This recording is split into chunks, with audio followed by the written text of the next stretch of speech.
Hello students, आज की class में हम डिस्कस करेंगे फंक्शन के बारे में। फंक्शन से पहले हम जो लास्ट वीडियो बनाई थी हमने, उसमें हम रिलेशंस के बारे में पढ़ चुके हैं। पूरा रिलेशन में इक्विवेलेंस रिलेशन प्रूव करना जो है वो सबसे मेन टॉपिक है, वो हम प्रीवियस वीडियो में डिस्कस कर चुके हैं।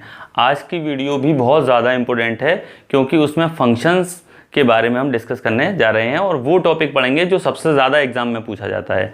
ठीक है, तो चलिए देखते हैं कि कौन सा टॉपिक ऐसा है जो एग्जाम में सबसे ज़्यादा पूछा जाएगा। ठीक है, तो पहले समझ लेते हैं फंक्शन होता क्या है। फंक्शन जो है रिलेशंस का ही एक स्पेशल टाइप होता है। अब किन रिलेशंस को फंक्शन बोलते हैं, तो देखिए एफ जैसे मैंने माना कोई एक रिलेशन है और इमेजेस ए से बी में बन रही हैं, यानी कि ए डोमेन है और बी कोडोमेन है। ठीक है, इमेज ए से बी में बन रही है, ये ए सेट और एक बी सेट। ठीक, तो ऐसा रिलेशन जिसमें डोमेन में प्रेजेंट एलिमेंट्स की, जितने भी एलिमेंट्स हैं डोमेन में, उनकी केवल एक ही इमेज बनेगी, तो ऐसे रिलेशंस को क्या बोला जाता है, फिर फंक्शन बोला जाता है। जैसे मान लीजिए ए में एलिमेंट हैं 1 2 3 4 और यहाँ बी में एलिमेंट हैं मान लो ए बी सी।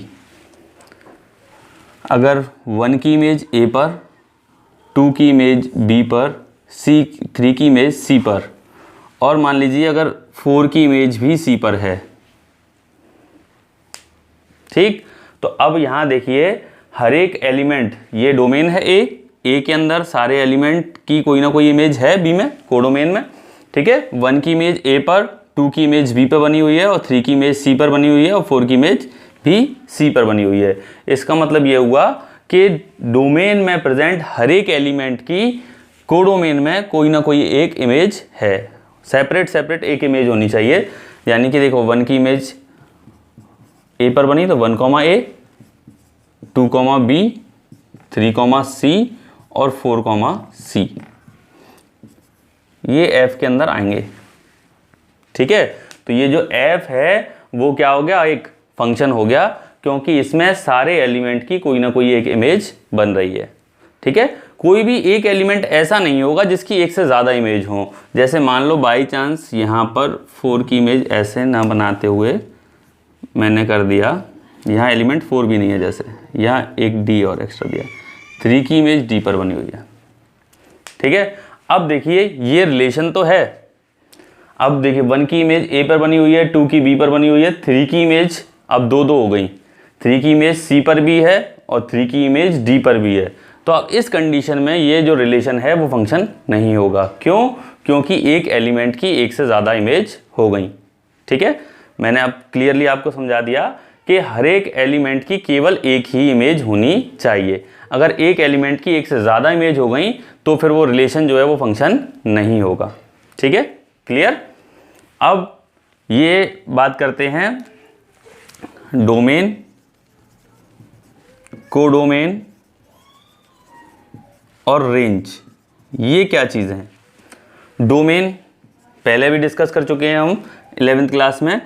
ए वाला जो सेट है जिससे इमेजेस बन रही हैं, जिस इसमें ये प्री इमेजेस का जो सेट है, उसी सेट को क्या बोलते हैं? डोमेन बोलते हैं। यहाँ पर जैसे फंक्शन एफ डिफाइंड है ए से बी में, तो ए जो है वो यहाँ पर क्या है? डोमेन है। बी वाला जो सेट है उसको क्या बोला जाता है? कोडोमेन। ये सेकंड वाला सेट, इसको बोलते हैं कोडोमेन। ठीक है, और रेंज क्या होती है? रेंज का मतलब होता है इमेजेस का सेट। अब यहाँ पे इमेज कहाँ पे बन रही है? ए पर, बी पर, सी पर और डी पर, चारों पे बन रही है, तो ये पूरा सेट ही क्या होगा? रेंज होगा।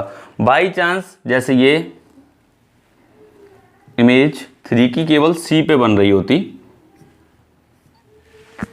तो अब देखिए डोमेन तो हो गया ए, कोडोमेन हो गया बी, और रेंज जो होगी उसमें क्या आएगा? ए, बी और सी, डी नहीं आएगा। क्यों? क्योंकि मैंने अभी आपको बताया था कि रेंज क्या होता है? रेंज केवल इमेजेस के सेट को बोलते हैं। इमेजेस का जो सेट होगा वही क्या होगी? रेंज होगी। ठीक है, क्लियर? चलिए अब डिस्कस करते हैं काइंड्स ऑफ फंक्शन के बारे में। देखिए एक होता है 1 1, मैनी 1, ऑन टू और इन टू। ठीक है, तो 1 1 जैसा नाम से पता लग रहा है 1 1 यानी कि एक एलिमेंट की एक इमेज बनेगी, एक एलिमेंट की एक इमेज बनेगी। तो देखिए जैसे ये मैंने डायग्राम से शो किया है, जैसे f कोई एक फंक्शन है, इमेज a से b में बन रही है, तो 1 की इमेज देखो 5 पर, 2 की 6 पर, 3 की 7 पर और 4 की 8 पर इमेज बनी हुई है। तो देखिए सारे एलिमेंट्स की एक एक इमेज बनी हुई है, इसलिए इसको क्या बोलेंगे 1 1, एक एलिमेंट एक इमेज। ठीक, अब यहाँ क्या लिखा हुआ है मैनी वन, मैनी का मतलब कई, वन का मतलब एक, यानी कि कई सारे एलिमेंट्स की एक ही इमेज बने। देखिए यहाँ पर देखो मैंने डायग्राम से शो भी किया है आपको, 1 की इमेज 6 पर, 2 की भी 6 पर, 3 की भी 6 पर। ठीक है, तो अब ये कई सारे एलिमेंट हो गए, इनकी इमेज एक ही जगह पर बन रही है, तो इस टाइप के फंक्शन को फिर क्या बोला जाएगा मैनी वन। ठीक है, इसके बाद देखिए ऑन टू और इनटू। ऑन टू का मतलब होता है ये जो कोडोमेन आपको दिखाई दे रहा है, इस कोडोमेन में कोई भी ऐसा एलिमेंट नहीं हो जिसकी प्री इमेज डोमेन में ना हो। हर एलिमेंट की कोई ना कोई प्री इमेज डोमेन में होनी चाहिए। अगर सारे एलिमेंट की प्री इमेज हैं तो फिर इसको क्या बोला जाएगा ऑन टू, या ये कह सकते हैं रेंज और कोडोमेन दोनों कैसे हो जाएंगे इक्वल। रेंज का मतलब सारी इमेजेस और कोडोमेन का मतलब ये पूरा सेट। तो ये सेट और रेंज अगर बराबर आ जाती है तब भी फंक्शन कैसा बोला जाता है ऑन टू बोला जाता है, क्योंकि सारे एलिमेंट्स की कोई ना कोई प्री इमेज हो जाती है। फिर इनटू, इनटू का क्या मतलब है, इनटू का मतलब होता है कि कोडोमेन के अंदर कोई ना कोई एक एलिमेंट ऐसा जरूर होगा जिसकी प्री इमेज डोमेन में नहीं होगी। जैसे देखिए यहाँ पर सबकी प्री इमेज है, 5 की प्री इमेज 2 पर, 6 की 1, 7 की प्री इमेज 3, 8 की प्री इमेज 4, लेकिन 9 ये एक ऐसा एलिमेंट है इसकी कोई भी प्री इमेज नहीं है। तो इसका मतलब इस फंक्शन को कैसा बोला जाएगा इनटू टाइप का बोला जाएगा। ठीक है, अगर अब इसमें देखिए रेंज और कोडोमेन यहाँ पर बराबर नहीं है, रेंज 5 6 7 8 और कोडोमेन में 5 6 7 8 9, तो रेंज और कोडोमेन कैसे हैं अनइक्वल हैं, तो इसका मतलब वैसे भी ये फंक्शन इनटू नहीं होगा। ठीक है, तो जो भी फंक्शन आप देखेंगे उनमें हर फंक्शन 1 1 के साथ या तो ऑन टू होता है या फिर इनटू होता है। जैसे इसके बारे में बात करें तो ये जो डायग्राम बना हुआ है फर्स्ट वाला, तो ये 1 1 भी है, साथ में ये इनटू है। 1 1 के साथ कैसा है इनटू, क्योंकि देखिए यहाँ पर ये 9 की कोई प्री इमेज नहीं है, इसलिए ये कैसा माना जाएगा इनटू टाइप का माना जाएगा। तो इसको पूरा बोलेंगे तो 1 1 इनटू बोलेंगे। कैसा होगा ये 1 1 और इनटू साथ में। ठीक है, 1 1 का दूसरा नाम भी होता है इंजेक्शन, 1 1 को इंजेक्शन भी बोलते हैं। ठीक है ना, तो ये फंक्शन कैसा हो जाएगा 1 1 इनटू टाइप का। अच्छा ये वाला देखिए मैनी वन तो है और साथ में इनटू भी है, तो ये मैनी वन इनटू टाइप का बोला जाएगा, क्योंकि इसमें देखिए 5 की कोई प्री इमेज नहीं है, 8 की नहीं है, 9 की नहीं है, इसलिए ये मैनी वन इनटू है। इस वाले के बारे में बात करें तो ये देखिए सबकी एक एक इमेज है, कोई भी ये दो एलिमेंट ऐसे नहीं है जिनकी एक इमेज हो, तो ये 1 1 भी है और ऑन टू तो है ही है, तो 1 1 और ऑन टू, ये फंक्शन 1 1 भी है और ऑन टू भी है। क्लियर। इसके बाद देखिए ये वाला फंक्शन देखिए 1 1 है और इनटू भी है। ठीक, तो इस तरीके से फंक्शन कई तरीके के हो सकते हैं। 1 1 इनटू हो सकता है, मैनी वन इनटू हो सकता है, 1 1 ऑन टू हो सकता है और मैनी वन ऑन टू भी हो सकता है। मैनी वन ऑन टू ऐसे होता अगर यहाँ पर ये नहीं है और 4 की इमेज डायरेक्ट 7 पे बन रही है, तो फिर इसको बोलेंगे फिर many one onto, many one onto. ठीक है, मैनी वन इसलिए क्योंकि देखिए एक से ज़्यादा दो एलिमेंट हैं, इनकी इमेज एक ही जगह पे बन रही है, और ऑन टू इसलिए है क्योंकि कोडोमेन में कोई भी एलिमेंट ऐसा नहीं है जिसकी प्री इमेज ना हो। तो इसका मतलब ये फंक्शन कैसा हो गया मैनी वन ऑन टू। ठीक है, अब स्पेशली अब ये तो केवल आपको कॉन्सेप्ट समझाने के लिए था कि 1 1 क्या होता है, मैनी वन क्या होता है, ऑन टू इनटू क्या होता है। स्पेशली बोर्ड एग्जाम में जो टॉपिक पूछा जाता है वो होता है कि कोई फंक्शन 1 1 है या नहीं है, मैनी वन है या नहीं है, ऑन टू है या नहीं, या इनटू है या नहीं। तो इसके बारे में चलिए अब हम आगे डिस्कस करते हैं कि किसी फंक्शन को कैसे पता करेंगे कि वो किस टाइप का फंक्शन है। अब देखते हैं एक एग्जांपल 1 1 ऑन टू को अच्छी तरीके से समझने के लिए। देखिए जैसे ए एक सेट है क्लास 12th के स्टूडेंट्स का, set of students, number of student जैसे 50 ले लिए, set of 50 students of class 12th class के 50 स्टूडेंट्स का सेट है ए, ठीक है। और बी एक सेट है नेचुरल नंबर्स का,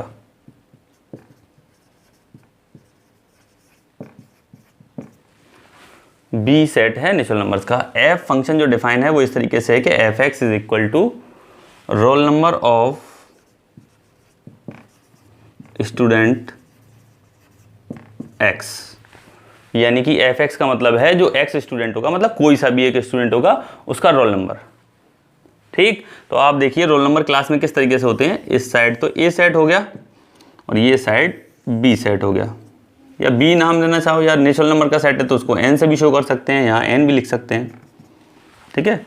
तो आप देखिए नेचुरल नंबर का सेट है तो 1 2 3 4 5 इनफाइनाइट तक होंगे, ठीक है। अब इधर नेम्स होंगे स्टूडेंट्स के, जैसे मान लो राम, श्याम, रवि एटसेट्रा। टोटल कितने नाम होंगे, 50 नेम्स होंगे, यहाँ पर 50 नेम्स होंगे, मान लो सीता लास्ट, ठीक है। तो अब आप देखिए, अब रोल नंबर जो होंगे वो इस तरीके से होंगे, first roll number, second roll number, third roll number, इस तरीके से लास्ट 50 तक रोल नंबर होंगे। 50 स्टूडेंट हैं तो लास्ट रोल नंबर कहाँ तक होंगे, 50 तक। अब उसके बाद 51 होगा, 52 होगा, 53, बहुत सारे नंबर होंगे। तो आप देखिए कि स्टार्टिंग के 1 से लेके 50 तक सभी बच्चों की रोल नंबर दिए हुए हैं यहाँ पर, और भी होंगे बीच में, सबके होंगे, इस तरीके से बहुत सारे बनेंगे। 50 तक जितने स्टूडेंट हैं सबके कोई ना कोई रोल नंबर ज़रूर होगा। अब आप देखिए ये जो फंक्शन बनेगा ये 1 1 ऑन टू टाइप का होगा या नहीं होगा, या किस टाइप का होगा ये पता करते हैं। देखिए कभी ऐसा होता है कि 2 बच्चों का रोल नंबर सेम हो, ऐसा तो कभी होता नहीं है कि 2 बच्चों का रोल नंबर सेम हो। इसका मतलब क्या हुआ कि किसी भी 2 बच्चों का रोल नंबर सेम नहीं होगा, यानी कि सबके सेपरेट सेपरेट एक एक रोल नंबर होंगे। तो इसका मतलब ये फंक्शन कैसा हो गया, 1 1, मतलब एक एलिमेंट की केवल एक ही इमेज बनेगी, ठीक है। अब देखते हैं कि ऑन टू होगा या इनटू। देखिए अब ये तो कोडोमेन है पूरा n, अब इसमें देखिए 50 तक तो सबकी प्री इमेजेस हैं, लेकिन 50 के बाद जैसे ही आप 51 पे, 52, 53 पे जाएंगे तो उनकी कोई भी प्री इमेज होगी ही नहीं, क्योंकि इसमें स्टूडेंट ही कितने हैं, केवल 50। तो रोल नंबर भी कहाँ तक होंगे, बस 50 तक। उसके बाद के जितने एलिमेंट होंगे वो सब बिना प्री इमेज वाले होंगे। तो इसका मतलब क्या हुआ कि कई सारे एलिमेंट ऐसे हैं जिनकी कोई भी प्री इमेज नहीं है। तो इस फंक्शन को क्या बोला जाएगा, इनटू। इस तरीके से आप किसी भी फंक्शन को पहचान सकते हैं कि वो 1 1 होगा या फिर इनटू होगा, ठीक है। चलिए फिर आगे एक और क्वेश्चन देखते हैं। देखिए अगर आपको किसी भी फंक्शन को 1 1 प्रूव करना है और ऑन टू प्रूव करना है, यानी कि इंजेक्टिविटी चेक करनी है और सर्जेक्टिविटी चेक करनी है, तो कैसे चेक करेंगे। तो सबसे पहले समझिए 1 1 वाले जो फंक्शन होते हैं उनका दूसरा नाम मैंने बताया था इंजेक्टिव होता है, और ऑन टू टाइप के जो फंक्शन होते हैं उसको क्या बोला जाता है, सर्जेक्टिव बोला जाता है, ठीक है। तो आप देखिए अगर किसी भी फंक्शन को 1 1 चेक करना है, किसी भी फंक्शन को चेक करना है कि वो 1 1 है या नहीं है, 1 1नेस चेक करनी है अगर किसी फंक्शन की, तो आपको क्या करना पड़ेगा, late x1, x2 belongs to a। मान लो f कोई फंक्शन है, इमेज a से b में बन रही हैं, तो 2 एलिमेंट मान लिया आपने x1 और x2, किससे बिलोंग कर रहे हैं, जो डोमेन से। a क्या है यहाँ पर, डोमेन है, ठीक है। और इस तरीके से माने such that fx1 is equal to fx2। जो दोनों एलिमेंट आपने माने हैं डोमेन में से, वो इस तरीके से हैं कि उनकी इमेजेस कैसी हैं, बराबर, fx1 is equal to fx2। तो जब आप इसको सॉल्व करेंगे दोनों साइडों को, fx1 की वैल्यू पुट करिए, fx2 की वैल्यू पुट करिए और इसको फिर सॉल्व करिए।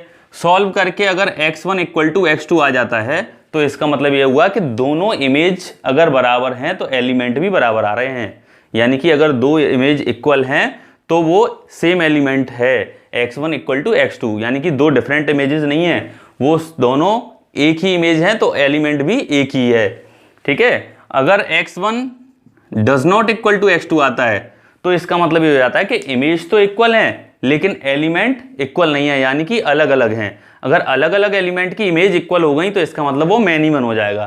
ठीक है, तो अगर इक्वल आ जाता है तो उसको बोलेंगे वन वन, और अगर इक्वल नहीं आता है तो उस फंक्शन को क्या बोलेंगे, मैन इवन। तो इस तरीके से आप वन वन और मैन इवन के बारे में पता कर सकते हैं कि कोई फंक्शन वन वन है या फिर मैन इवन है।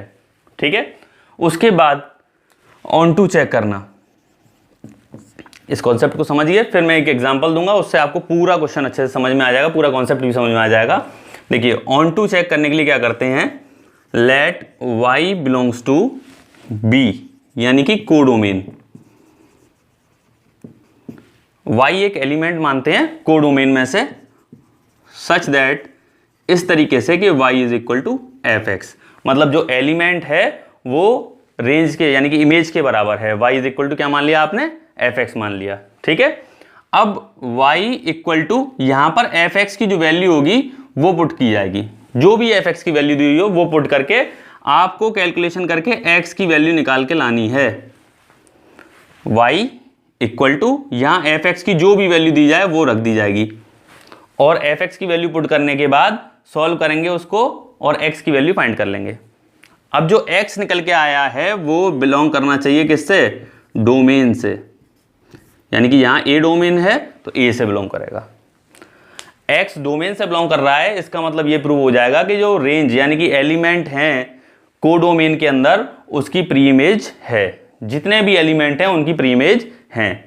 अब एक काम और करना पड़ेगा, इसमें आपको रेंज और कोडोमेन को इक्वल प्रूव करना पड़ेगा। मैंने अभी आपको बताया था कि जब भी फंक्शन ऑन टू होता है तो उसकी रेंज और कोडोमेन कैसे होते हैं, इक्वल होते हैं। अब रेंज और कोडोमेन इक्वल कैसे आएंगे, तो आपको क्या करना पड़ेगा, यहां जो x की वैल्यू निकल के आई है इसको वापस fx में क्या कर देंगे, यहां पर पुट, fx में x की जो वैल्यू आई है वो रिप्लेस कर दी जाएगी। यहां पर यहां जो x की वैल्यू निकली थी उसको यहां fx में क्या कर देंगे, रिप्लेस, और fx में रिप्लेस करने के बाद सॉल्व होकर क्या आ जाना चाहिए, y आना चाहिए। तो इससे ये प्रूव हो जाएगा कि रेंज जो है वो कोडोमेन के इक्वल है। fx क्या है, रेंज, और y क्या एलिमेंट माना था हमने, कोडोमेन का, तो रेंज और कोडोमेन दोनों कैसे आ जाने चाहिए, इक्वल आ जाएंगे। तो इस कंडीशन से प्रूव हो जाएगा कि ये फंक्शन ऑन टू है। अदरवाइज अगर मान लो जैसे x डोमेन से बिलोंग नहीं कर रहा है, ऐसा आता है, तो फिर वो फंक्शन कैसा माना जाएगा, इनटू माना जाएगा। ठीक है, इसी से ही आप ये कह सकते हैं, देखिए अगर कोई फंक्शन वन वन भी है और ऑन टू भी है, यानी कि इंजेक्टिव भी है और सरजेक्टिव भी है, तो फिर ऐसे फंक्शन को ही क्या बोला जाता है, बाइजेक्टिव फंक्शन, बाइजेक्टिव। ठीक है, इंजेक्टिव भी है सरजेक्टिव भी है, तो इसको क्या बोला जाएगा, फिर बाइजेक्टिव फंक्शन बोला जाएगा। ठीक है, और इसी में क्वेश्चन पुट हो सकता है कि इनवर्स क्या होगा, तो एफ इनवर्स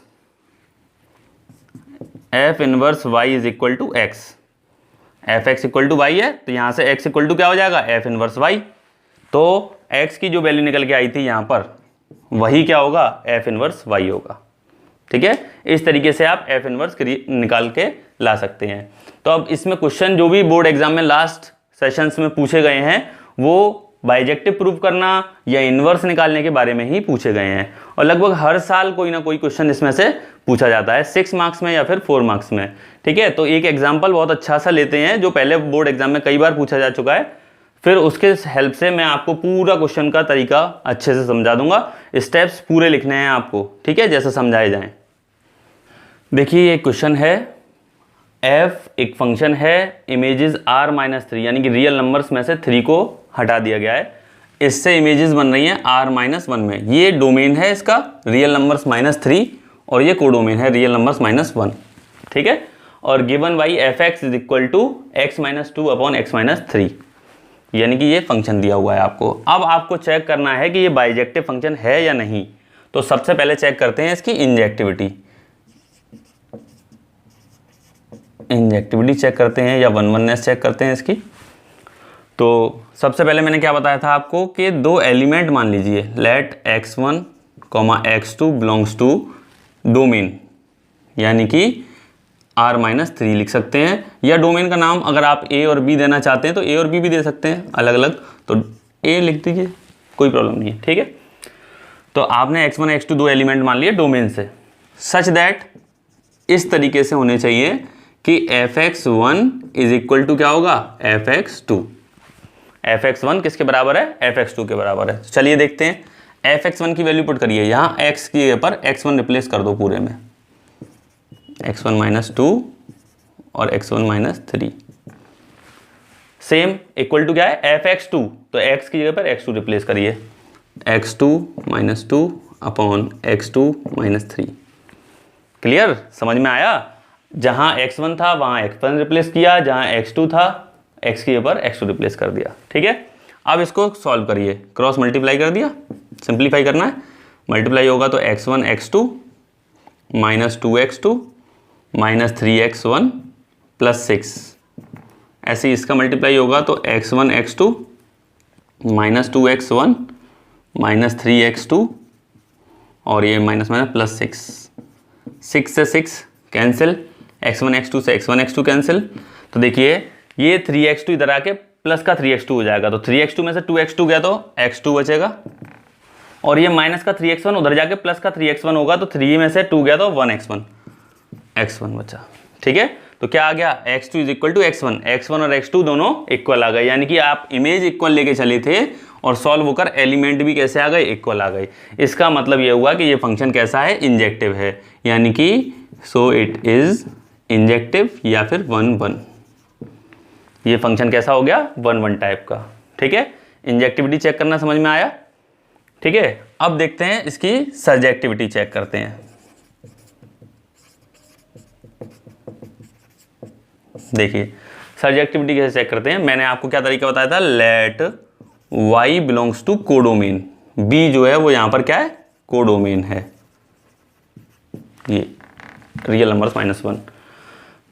आपने एक एलिमेंट मान लिया y जो कोडोमेन से बिलोंग कर रहा है, सच दैट इस तरीके से कि y is equal to fx, y जो है वो fx के बराबर है, मतलब कोडोमेन के जो एलिमेंट है वो रेंज के बराबर मान लिया आपने।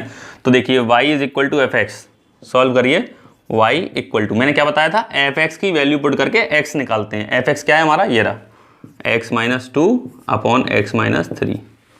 सॉल्व करते हैं, क्रॉस मल्टीप्लाई किया, ये आ गया xy minus 3y equal to x minus 2। ठीक है जी, इसको मैं इस साइड ला रहा हूँ और 3y को साइड ले जा रहा हूँ, तो ये ट्रांसफर होके x इधर आ जाएगा, तो ये हो जाएगा xy minus x equal to 3y minus 2। x common लिया और x की वैल्यू जो निकल के आएगी वो y माइनस 1 नीचे चला जाएगा, तो 3y minus 2 upon y minus 1, ये निकल के आएगी x की वैल्यू। x कॉमन ले लिया मैंने इन दोनों में से, अंदर बचेगा y माइनस 1, उसको ट्रांसफर कर दिया साथ साथ। तो अब ये जो x निकल के आया था वो मैंने क्या बताया था कि डोमेन से बिलोंग करना चाहिए। अब ये देखिए ये डोमेन से बिलोंग करेगा या नहीं, डोमेन क्या है हमारा, ये a, रियल नंबर्स -3, यानी कि कोई भी रियल वैल्यू आए इसकी, लेकिन 3 नहीं आनी चाहिए। अब हमको कैसे पता लगेगा कि इसकी वैल्यू सारी रियल नंबर्स में से आएंगी लेकिन 3 नहीं आएगी। वैसे तो देखिए अब इस पर सॉल्व करेंगे, आप y की कोई भी वैल्यू पुट कर रही है, y क्या था, कोडोमेन, यानी कि कोई भी रियल वैल्यू पुट करिए 1 को छोड़ के कोई भी रियल वैल्यू अगर हम पुट करेंगे इसमें, तो ये जो वैल्यू आएगी रियल ही आएगी। कोई भी रियल वैल्यू इसमें पुट करेंगे तो x की वैल्यू कैसे निकलेगी, रियल ही निकलेगी। अब ये कैसे पता लगेगा कि 3 निकलेगी या नहीं, तो हम क्या करते हैं, रफली सॉल्व साइड में हम मान लेते हैं कि ये 3y minus 2 upon y minus 1 is equal to 3 है। हमने ये मान लिया थोड़ी देर के लिए कि ये 3 के इक्वल है, तो अगर ये 3 के इक्वल होगा तो कोई ना कोई तो y की वैल्यू निकलेगी सॉल्व होकर। तो देखिए 3y minus 2 equal to, cross multiply किया तो 3y माइनस 3। अब यहाँ आप नोटिस करेंगे कि 3y से 3y कैंसिल हो गया, क्या आ गया, -2 इज इक्वल टू -3। y की कोई वैल्यू ही नहीं है, -2 इक्वल टू -3, ये क्या हो गया, विच इज नॉट पॉसिबल, ये पॉसिबल ही नहीं है। यानी कि y की कोई ऐसी वैल्यू नहीं होगी जिसके लिए ये फंक्शन 3 के इक्वल आए। तो अब हम कह सकते हैं कि यहाँ पर x जो है डज नॉट इक्वल टू 3 आएगा, x की कोई वैल्यू 3 नहीं हो सकती है। इसका मतलब ये हुआ कि x बिलोंग्स टू क्या होगा, डोमेन, यानी कि a, रियल नंबर्स -3 लिख सकते हैं या डोमेन लिख सकते हैं। ठीक है, इसका मतलब x जो हमारा है वो किससे बिलोंग कर रहा है, डोमेन से। ठीक, उसके बाद नेक्स्ट स्टेप क्या बताया था मैंने कि ये जो x डोमेन से निकल के आया इसको रिप्लेस कर दीजिए fx में। जैसे ये रहा आपका fx, इक्वल टू क्या था, x minus 2 upon x minus 3। आप x की वैल्यू रिप्लेस करिए, x की वैल्यू क्या निकली है, ये रही, ये वैल्यू fx में रिप्लेस कर लीजिए। देखिए क्या होगा, x की वैल्यू रिप्लेस करेंगे यहाँ पर, तो x की पर 3y minus 2 upon y minus 1 minus 2 upon इस x की पर value 3y minus 2 upon y minus 1 minus 3। LCM ले लीजिए ऊपर का, एलसीएम कितना आएगा इसका, y माइनस 1, तो ये 3y माइनस 2 और 1 का डिवाइड लगाएं y माइनस 1 में, तो y माइनस 1 ऊपर मल्टीप्लाई होगा तो माइनस 2y प्लस 2 अपॉन नीचे क्या आएगा, देखिए वही एलसीएम y माइनस 1, तो ये 3y माइनस 2 और 1 का डिवाइड लगाएंगे तो y माइनस 1 ऊपर मल्टीप्लाई होगा तो माइनस 3y प्लस 3। अब आप देखिए y माइनस 1 से y माइनस 1 कैंसिल हो गया, यहाँ 2 से 2 कैंसिल हो गया, यहाँ 3y से 3y कैंसिल हो गया, तो आप देखेंगे 3y में से 2y गया तो y, और यहाँ 3 में से 2 गया तो 1, तो ये y बचा। मैंने यही बताया था आपको कि fx जो है वो किसके इक्वल आ जाएगा सॉल्व होके, y के इक्वल। तो इससे क्या प्रूव हो गया कि रेंज जो हमारी है वो किसके बराबर आ गई, को डोमेन के बराबर आ गई। और अगर रेंज और को डोमेन बराबर होती हैं तो फंक्शन कैसा होता है, onto, so it is onto. अब देखिए आपने नोटिस किया कि फंक्शन 1 1 भी था और ऑन टू भी था, तो इसका मतलब ये फंक्शन कैसा हो गया, bijective. Hence the given function is bijective. ये जो फंक्शन है वो कैसा प्रूव हो गया, बाइजेक्टिव प्रूव हो गया। ठीक है, अगर बाई चांस वो आपसे एफ इनवर्स पूछ लेता तो मैं यहाँ लिख देता हूँ, अगर एफ इनवर्स अगर आपसे पूछा जाता है तो F inverse Y is equal to ये हो जाएगा 3y minus 2 upon Y minus 1। बताया था मैंने आपको, जो वैल्यू निकल के आती है, क्योंकि यहाँ पर क्या आया है सॉल्व होकर, F X is equal to Y, तो x इक्वल टू क्या होगा, एफ इनवर्स वाई, तो x की जो वैल्यू है वो एफ इनवर्स वाई के बराबर होगा, यानी कि ये x की वैल्यू एफ इनवर्स वाई के बराबर होगी। इस तरीके से आप इनवर्स भी निकाल सकते हैं। कभी कभी क्वेश्चन में ये भी पूछ लिया जाता है कि एफ इनवर्स 2 की वैल्यू क्या होगी, एफ इनवर्स 2, तो y की जगह पे क्या रिप्लेस कर दो, 2, तो यहाँ 2 रिप्लेस करेंगे तो 3 इंटू 2 माइनस 2 अपॉन 2 माइनस 1, जहाँ जहाँ y है वहाँ पे 2 पुट कर दिया, तो 3 2 या 6, 6 में 2 गया तो 4 और 2 में से 1 गया तो 1, तो वैल्यू क्या आ गई, 4 आ गई। इस तरीके से आपसे बोर्ड एग्जाम में क्वेश्चन पूछा जाता है। ठीक है, इसको अच्छे से नोट कर लीजिए, कॉन्सेप्ट को समझ लीजिए। कोई भी प्रॉब्लम हो तो आप कमेंट बॉक्स में कमेंट देके प्रॉब्लम को डिस्कस कर सकते हैं मेरे साथ। और इसके बाद एक इंपॉर्टेंट टॉपिक और है, कंपोजिशन ऑफ फंक्शंस के बारे में। ठीक है, इस टॉपिक को पहले क्लियर करिए, अगली वीडियो जो हम लेके आएंगे उसमें कंपोजिशन ऑफ फंक्शन के बारे में पढ़ेंगे। बस इस चैप्टर में यही 3 जो टॉपिक हैं वो सबसे ज़्यादा इंपॉर्टेंट हैं, जो एग्जाम में पूछे जाते हैं। पहला टॉपिक है फंक्शन रिलेशन में से कौन सा वाला, जो हमने पहली वीडियो में समझाया था, इक्विवेलेंस रिलेशन वाला।